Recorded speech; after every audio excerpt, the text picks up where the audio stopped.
Hey, salut la team, c'est Sully, j'espère que vous allez bien. Je suis habillée exactement de la même façon que dans la dernière vidéo puisque j'ai un petit peu de temps devant moi et c'est pour ça que j'en profite pour filmer. On se retrouve aujourd'hui pour la vidéo pile à lire pour le challenge de ma petite Kimi qui a lancé du coup son propre challenge littéraire. Je vous mets toutes les vidéos de Kimi dans la barre d'infos, donc les liens, et puis dans le petit i, je crois que c'était à gauche, donc juste ici. Si jamais vous ne l'avez pas vu passer et que ça vous intéresse, c'est un challenge qui est complètement compatible avec le Pumpkin Autumn Challenge également, donc vous pouvez faire votre pal. Ça vous demandera peut-être un petit peu de gymnastique comme l'a précisé Kimi dans sa vidéo, mais ce n'est pas infaisable. Personnellement, je ne participe pas au Pumpkin Autumn Challenge cette année, donc je me suis dit pourquoi pas tenter le challenge de ma petite Kimi. L'objectif c'est pas de lire absolument tous les livres que je vais vous présenter, qui vont faire partie de cette palle qui sera comme d'habitude une palle un petit peu évolutive. C'est simplement continuer à lire parce que vous le savez si vous avez vu ma dernière vidéo, je sors d'une panne de lecture assez importante et c'est un énorme plaisir de pouvoir à nouveau plonger dans des histoires. Mais c'est vrai que je veux pas non plus me mettre trop de pression d'un coup et me redégoûter par la suite, donc on va y aller mollo. Donc ce challenge c'est le Greek Mythology Books Challenge et l'objectif est simple, il y a 10 catégories, donc 10 livres à vous présenter. La première catégorie c'est Zeus et là il fallait que je choisisse une relique, donc je suis partie sur The Kiss of Deception de Mary E. Pearson en VO. Vous voyez que j'ai déjà tous les chapitres qui sont mis puisque c'est un livre avec Kimi qu'on devait lire en lecture commune sur le Discord depuis sa chaîne et finalement elle l'a lu avec ses abonnés, mais moi j'ai abandonné parce que j'avais je sais plus quoi à ce moment-là, j'étais pas dedans, enfin bref, je ne l'ai pas lu, mais c'est pour autant un livre qui me fait énormément envie et d'ailleurs j'avais laissé le marque-page, c'est pour vous dire. Donc j'ai hâte de retrouver cette princesse qui va fuir son destin parce qu'elle ne veut pas épouser un homme qu'elle ne connaît pas et qu'elle va changer d'identité. Honnêtement c'est un livre que j'aurais pu mettre dans d'autres catégories de ce challenge, donc on verra bien ce que je lis. Peut-être que je vous l'ai dit, hein, c'est une palle évolutive, donc peut-être qu'il sera lu, peut-être pas, et peut-être qu'il ira dans une autre catégorie, je ne sais pas encore, mais voilà, sachez que celui-ci il me fait envie depuis très longtemps mais je n'arrive pas à m'y mettre. Bon, c'est comme ça. On poursuit avec la deuxième catégorie qui est Poséidon et il fallait trouver un livre où la thématique principale était l'eau, et alors là c'était une évidence pour moi. Murmure de l'océan de Philippe Duchemin que j'ai reçu il y a très longtemps, que je voulais lire cet été, emmener avec moi en vacances, mais en fait finalement j'ai emmené que ma Kobo et ma Kindle et j'ai pas pris de livre papier, donc voilà, c'était comme ça, mais au moins ça va me permettre de faire perdurer un petit peu l'été. Et puis Ophélie Duchemin, c'est l'autrice de Rose éternelle qui est le premier tome de cette saga. Vous n'êtes pas obligé de lire Rose éternelle pour lire Murmure de l'océan, néanmoins je vous conseille fortement de foncer sur le premier tome qui est une réécriture de La Belle et la Bête.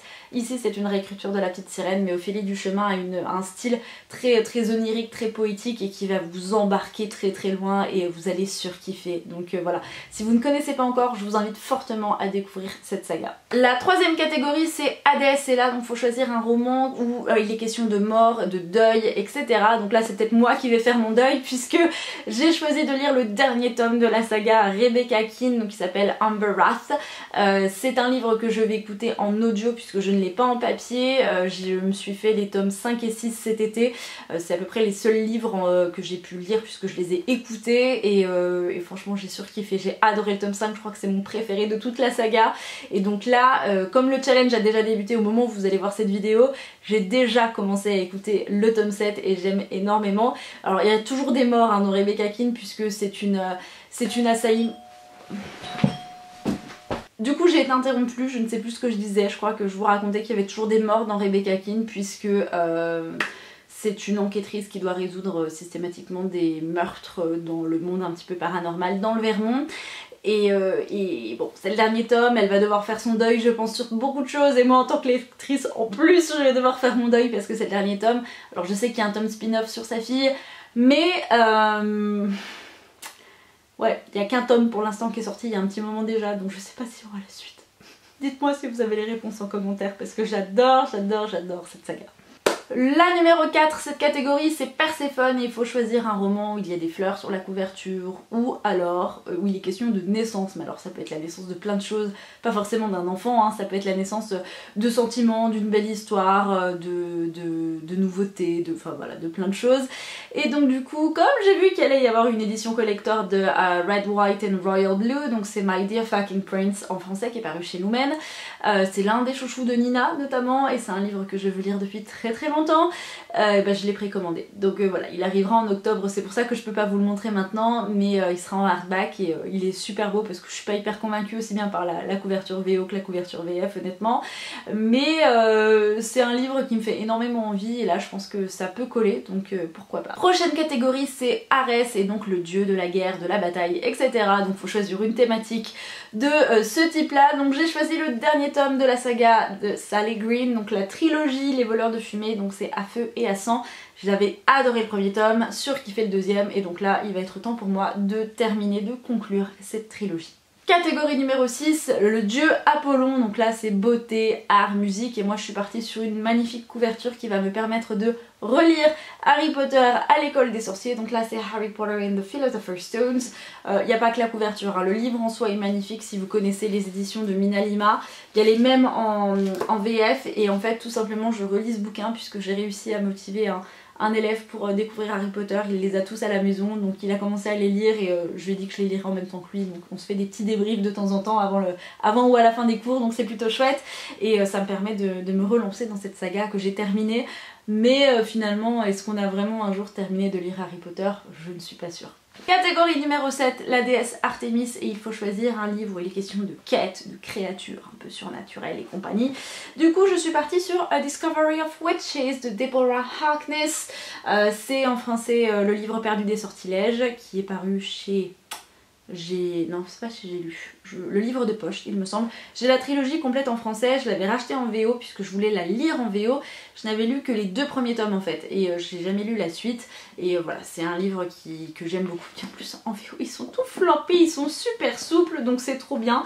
Et c'est une histoire que j'avais adoré, surkiffé. Même si finalement Matthew, c'est pas le personnage masculin que j'adore. Ça reste pour autant une histoire qui est extrêmement prenante où vous avez des sorcières, des vampires, etc. qui vont essayer de retrouver un livre, le livre perdu des sortilèges en fait, voilà, tout simplement, qui va relater la naissance de toutes les créatures et donc tous les clans des créatures veulent s'en emparer, pouvoir mettre un terme aux autres clans, enfin bref, et assurer leur survie surtout, puisque c'est comment ces créatures ont été créées, comment elles sont nées, et donc on estime que dedans il y a la réponse à comment anéantir toutes ces créatures, voilà. Mais je peux pas vous en dire plus, mais voilà, j'avais acheté le box set en paperback et j'en suis très contente, donc maintenant il faut que je me relance dans cette saga. On approche de la fin, la catégorie numéro 8 c'est Aphrodite et là faut choisir une romance et j'en ai une dans ma palle depuis quelques temps. Le tome 4 de Briar University de Dell Kennedy, voilà, qui est une de mes autrices de romance préférées. Donc je ne pouvais pas passer à côté, il est dans ma palle, c'était une évidence et j'ai hâte de savoir ce que nous réserve ce 4e tome. Je me lasse pas forcément parce que Elle Kennedy c'est elle qui a écrit Off Campus et donc Briar c'est la série spin-off à Off Campus.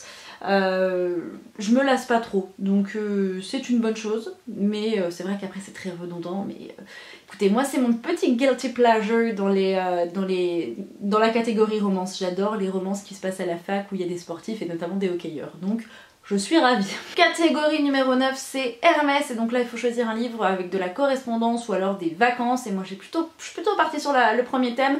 Correspondance ça peut être échange de mails, de SMS, etc., de courrier et ça correspond complètement à ce qu'on retrouve dans Meg Corbin. Donc je vais me lancer dans le 4e tome qui s'appelle Empreinte fauve, c'est de Anne Bishop.